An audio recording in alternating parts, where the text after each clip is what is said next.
I just want to take a minute and show you some of the tools that I use. Some of them I use quite a lot and some of them not as much, but they each have a purpose, and I'll just run you through what I do. One of the first things that I enjoyed having were these glass beakers. I have them in different sizes. They're glass. And the sizes that I use the most actually are the smaller ones. These two in particular. And I just got them off of Amazon. Another thing that I use a lot, and by a lot I mean every day, is a little thing like this, and it allows me to measure up to 10 mils of essential oils.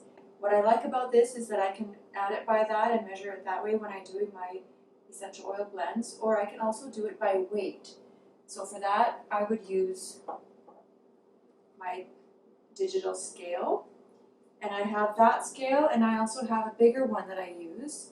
I have a couple, but the great thing about that is that I can just weigh it using the tare feature right onto the scale, so I know how much I'm doing it by weight.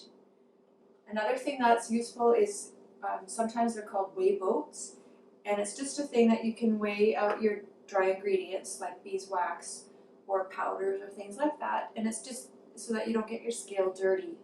And actually this is a gelato dish that I got from a place.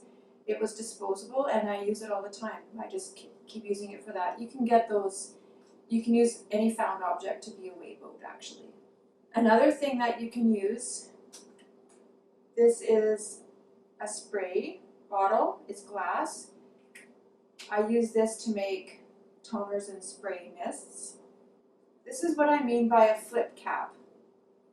I don't know if you can see that, but it just flips up, just like that.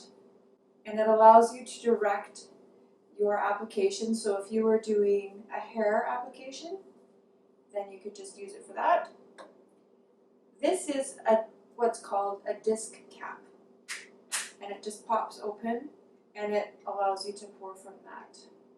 This is an example of a pump dispenser. You just pump it out. This is good for lotions and creams. This is a pump treatment. It pumps out by the squirt, and it's good for facial oil blends or even toners if you like. It's just another application. This is a dropper bottle. It has the dropper applicator, and it just is contained within the glass vial. This is just a little ointment jar. It's glass. I like using glass because you can recycle the jars as well after you have finished using them. This kind of a container is good for scrubs and body butters, and it's just a plastic one. This is a roller ball. It's a 10 mil roller ball. It comes with 3 parts to it, so that when you put in the roller part, you have to make sure it goes in all the way, and then when that's done, you put the lid on, and then you've got your roller ball. This is what I mean by a drip cap. So this is a 10 mil essential oil bottle, and your drip cap bottle, the dripper part is attached, and then you put it on, you screw it down really tight, and then after it's in, it's the drip cap. It allows you to dispense the essential oil by the drop. It makes it a lot easier when you're working with smaller quantities. This is an example of a spray mist bottle. So these come usually longer than your bottle. All you have to do is take scissors and just cut off the excess that you don't need, and then it goes in really nice.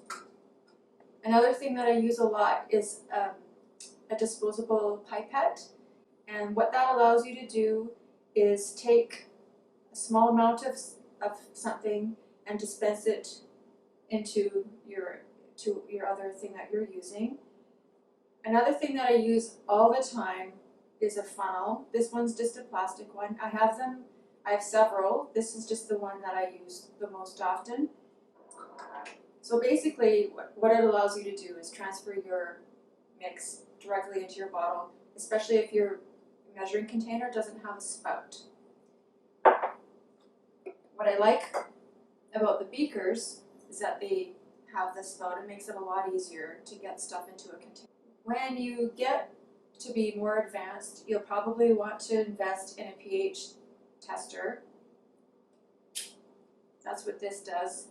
You turn it on and you put it into your mix of what you're making, and it allows you to see what the pH is of your blend. It's important if you're making skincare products. So I hope that gives you an idea of some of the tools that I use, and have fun with your blending.